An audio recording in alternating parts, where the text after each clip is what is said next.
Welcome to My Business Matters, the Michigan Chamber podcast. Hi, I'm Jim Holcomb, President and CEO of the Michigan Chamber of Commerce, and today's podcast host. Today, we're going to be talking about activity in our state capitol and some potentially damaging state policy proposals that are currently under consideration. And I'm so happy to have with us today Wendy Block, the Senior Vice President for Business Advocacy at the Michigan Chamber, and another one of my colleagues, Mike Alaimo. He is our Director of Environmental and Energy Affairs. Guys, thanks for joining today. Thanks, Jim. Thanks. Well, a lot going on. We're in Lansing. No one's ever safe when the legislature is in session. And so just kind of wondering, just kind of a level set, what do you hear, what's going on the ground when you're over there in the halls of the Capitol? Yeah, so it's been an active beginning to the fall session already. We're just a few weeks in here. And, what's happening is kind of coming off of the governor's speech on August 30, where she talked about her priorities for the fall and things like new significant energy law changes, a paid leave mandate affecting employers of all sizes and types. And then, of course, there are a number of other items that we're watching related to significant changes to Michigan employment law. There really seems to be some interest in moving fast and furious on a number of these priority items, and certainly the need for the business community to be engaged or, frankly, suffer the consequences. And so we're trying to find new opportunities to engage our members and the business community as a whole. Mike, what about you? The issues that you're following, what are you hearing? Yeah, certainly. As Wendy said, in the governor's What's Next address, we saw a lot of discussion around clean energy goals and mandates. And, this is going in a direction that is extremely problematic for businesses in the state. I like roughing it as much as the next person, but I'm not trying to go on a permanent camping trip. And I think that's the real risk we're running here is where we're going down a road where we're not going to be able to keep the lights on. And we have serious concerns about what that means for affordability for our energy prices in the state as well. Now, we know after the last election, it's very tight margins here in the House and the Senate. Are these bipartisan issues? Are they things that are coming up with a lot of work groups and people really coordinating? Or is it, I'm a legislator, I have an agenda, here's my proposal, take it or leave it? Certainly, I'll let Wendy speak to her issues as well, but I can tell you that that's been one of the fundamental issues we've had to deal with up front and been really straightforward with lawmakers about the need for a robust and deliberative process. I think getting all of the necessary invested stakeholders in one room to hash out their differences. We might not all agree. We might walk out of there agreeing to disagree on a number of issues, but at least we all know what one another are saying, and we're starting to kind of move in some kind of comprehensive direction. With the energy policy discussion, that has never taken place. In fact, we were told that would happen over the summer, and it simply never came to fruition. Instead, we're dealing with a number of siloed discussions that are kind of taking place, and then one updated draft to the bill after another, where we don't know where the new language came from or who is asking for it. And so it has just led to a real lack of uncertainty about where this is going and what's ultimately going to be voted by the committee and ultimately other chambers. Yeah, so Mike raises a good point about the siloed conversation that seems to be happening. And it's really hard to play a constructive and pragmatic role in these policy debates when there isn't robust public debate and conversation, even behind the scenes on some of these things. It seems to be a bit of my way or the highway, frankly, and that's concerning. And it's concerning on a number of fronts, but certainly should be of concern to the business community whose voice is, maybe being heard, but there isn't seeming to be a desire to really move some to make sure that business voice is reflected. Yeah. Now, Wendy, especially on the labor side, we see a lot of proposals out there that could be very damaging. You've listed off a couple. What would you say are the top one or two that really business owners and job providers should be concerned about? And actually the general public too, because I think what people need to understand is it's not just the business owner that's harmed, it's also the employees in the surrounding communities. Yeah, so there's a lot of issues in this employment law / labor category that we're watching.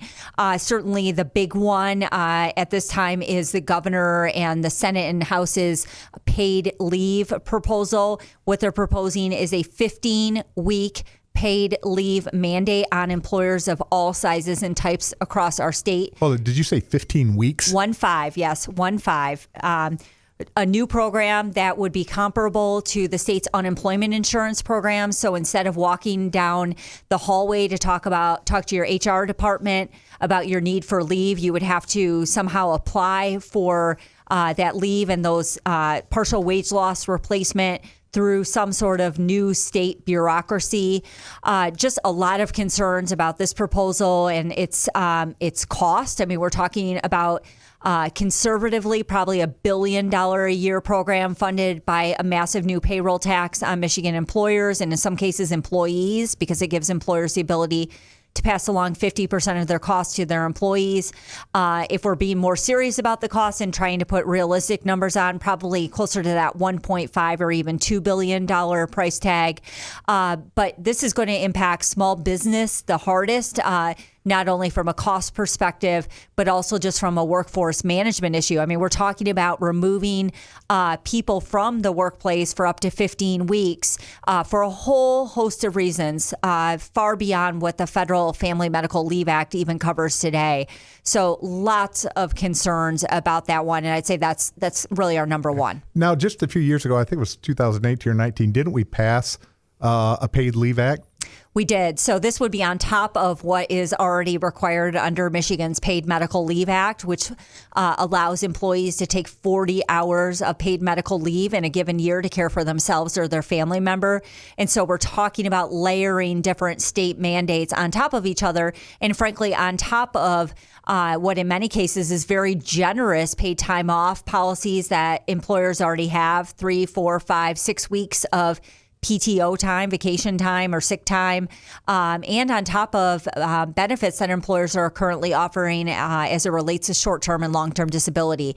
So, our concern is that this is just going to really force employers to rethink the type of vacation time that they're offering to their employees, because they simply just can't afford to have people out for 20 plus weeks in a given year. And real questions about whether or not employees will actually benefit from this program. And of course, they're the ones that legislators are trying to help with this sort of proposal. Yeah, and I don't think we've ever seen anything where somebody says, hey, guess what? Good news, a giant new government program.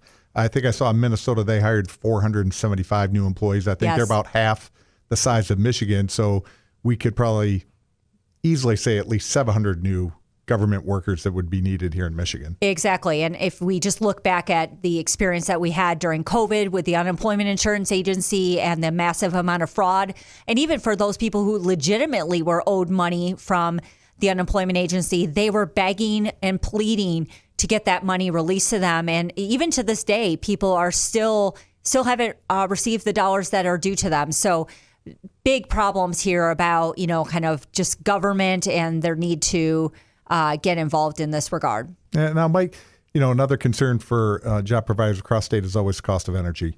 It's a key input to everyone, whether you're just turning on lights or you're turning on manufacturing machines or, a grill at a restaurant. What is being proposed out there right now, and what's the outlook for the impact on job providers? Yeah, so as I indicated, a lot of this conversation has started over in the Senate. Originally, back in April, the Senate dropped a wide sweeping 7-bill package that did a number of things. Our core concerns right now are with Senate Bill 271 and Senate Bill 502.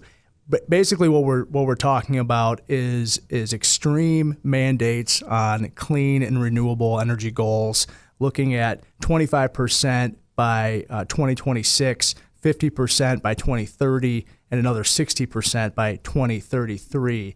And our challenge here is one, mandates are really never the way to have a energy policy that represents the flexibility and innovative drivers that you need to have a prosperous economy. But going beyond that, there is no analysis or any objective third party that can point to what the cost would be for this, whether it's economically feasible to do so. And again, it also creates this really restrictive definition of what renewable energy is. It puts all of our eggs in just one or two baskets, and down the road, we might have an issue where new technologies come in and become more affordable or more effective, and we've already hamstrung ourselves to a strategy that doesn't work. So all of that leads to increasing costs that ultimately are going to be the burden will have to be borne by our members primarily. The one area where this legislation talks about affordability is for low-income and residential ratepayers, and that's important, and we should be focusing on those things. But again, when you create these rigid mandates and restrict one area and put cost caps around one area, that forces you to find the funds to make up for those costs in other areas. So we know that that's going to fall on our industrial and commercial ratepayers, and so it is extremely concerning to see the direction this has gone. Again, there's really been zero process in place.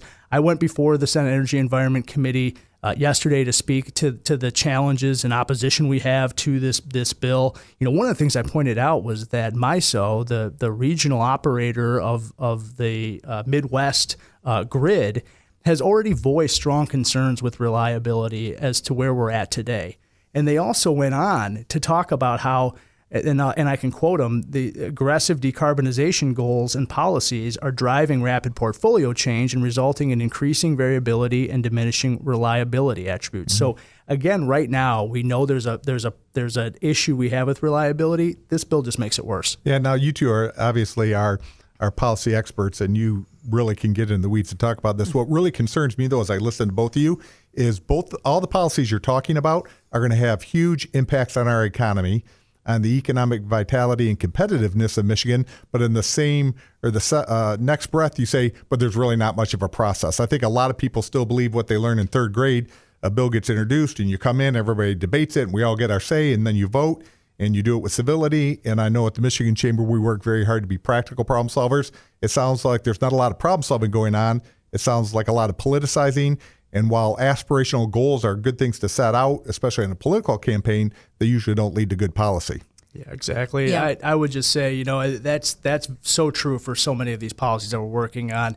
And it's challenging because we hear a lot of talk from lawmakers and policymakers around wanting more manufacturing in the state, wanting more jobs, increasing our population or stopping the population decline that Michigan is seeing. But when you put policies in place that do the opposite, it becomes really challenging to educate and advocate. If we want more manufacturing jobs, well, we need to make sure that we have the affordability in our energy rates and the ability for manufacturers to innovate. You can't use an all-electric furnace to make cement or make steel or make glass. It's just not possible. Maybe someday, but certainly, again, when we're putting these restrictions in place, manufacturing companies will either disinvest or leave the state altogether. That's the concern. Wendy, you made a good point earlier about making sure business owners are engaged in the process and that they have the opportunity to have their voice being heard. And we've heard from many of our members throughout the years that sometimes that can be scary. You go out there and you can kind of put your name and your reputation and your brand on the line. How are you working with job providers to make sure that the voice of business is heard? Yeah, so we are creating additional avenues for our members and the business community as a whole to make their voice heard. Certainly at www.michamber.com, there are action alerts that are out there on hot issues that is kind of an easy use way to make your voice heard with the legislator by sending an email or picking up the phone and making that call to a legislative office. But the chamber has also been leading on a number of coalitions to defeat these sorts of policies that really will hurt our state's ability to attract good jobs to our state, to retain the businesses we have, and to bring new business and new jobs to our state. And we are just launching a new coalition with a number of coalitions kind of underneath it, an umbrella coalition with sub-coalitions called GreatLakesGrowth.com. And that's another way for people to learn more about these hot button issues and to find ways to make their voices heard with their legislators. But again, the business community needs to get active. They need to get engaged. They need to understand what's at stake in Lansing and to really find those avenues to make their voices heard. So GreatLakesGrowth.com is another great website to check out and to engage with. There's an ability to join the coalition there. Now, you talk about coalitions, and it seems like a great way to engage people and give them a little cover. How's that working on the ground here in Lansing? There's a lot of different organizations and people. Is it collaborative? Is it cooperative? How does that usually come together? Yeah, so the coalition process is really a great way for people to join together and to come together in a unified voice. And we are really finding that when we work together, when the business community works together, we are that much stronger. And I can't tell you how many meetings we've had with legislators, and they'll look at the list of groups that are opposed or supportive to a piece of legislation. And especially if there's a local angle, they'll say, hey, XYZ group, it may be a local chamber, it may be somebody else, they're on this list. And we can point out, yes, there's a local voice on this issue. And that's the sort of thing that really gives legislators pause. And that's really where that magic starts to happen. That not only are they hearing about these issues in Lansing on session days, but when they go back home, that message is reinforced. And that is just like a magical moment. And if we can make that happen, it's really where things start to happen. So the old adage, strength in numbers, really does ring true. Yes, exactly. Mike, on a lot of the things you and Wendy are talking about, it's not just the governor, legislators, people at the Michigan Chamber Job. We're all talking about we need to grow Michigan. We have a population problem. We have a talent problem. But it seems like a lot of what you and Wendy have discussed are absolutely contradictory to making Michigan more competitive and attracting the jobs and the people we want for our strong future. Yeah, absolutely. I'm proud to sit on the work group, one of the work groups under the Growing Michigan Together Council that focuses on infrastructure and places. And, one of the things that I've been pointing out within these discussions and within this group is, we're looking at policies that would really move away from attracting particularly young folks to our urban cores and more population dense areas. When you look at brownfield redevelopment, you look at revitalizing our urban areas through making sure that permitting is more streamlined or easier for businesses to invest, where you're looking at opportunities to grow our clean energy industry in a responsible way, in a way that actually works, right? We're seeing in Lansing efforts to do the opposite of that. And so it is so important that we all understand, listen, if these are the goals, and I think by and large these are nonpartisan, bipartisan goals, everybody can agree that we should be working towards growing our population or working towards making investments in our city centers. We need to be working together on this, and so certainly the coalitions and those efforts matter, but communicating across the aisle, communicating to people with different points of view is also key and fundamental to this as well. And we at the chamber do that every day. I think we don't take anything personal when people agree to disagree on certain issues. We wake up every day with a willingness to work across the aisle and come up with pragmatic problem solving solutions here to make Michigan a more prosperous place to live and play. Yeah, if I kind of roll together and sum up everything you guys are talking about, it sounds like everybody needs to pay attention and be engaged. And I'll throw in my own 2 cents that we have to do it with civility. Mm-hmm. I think our whole process will be greatly improved if we all do that, if we lean in and do the hard work of having the good conversations, the meaningful conversations, but we don't need to attack people with a difference of opinions. Yep, totally agree. Exactly. So, as always, it seems like our time goes by too fast, especially when I talk to two experts like yourself. A very special thanks to Wendy and Mike, and thank you to all of you who have listened. Make sure to go to GreatLakesGrowth.com and tune in to our next episode. Subscribe or like to our podcast for easy notifications. Until then, be civil, make Michigan stronger.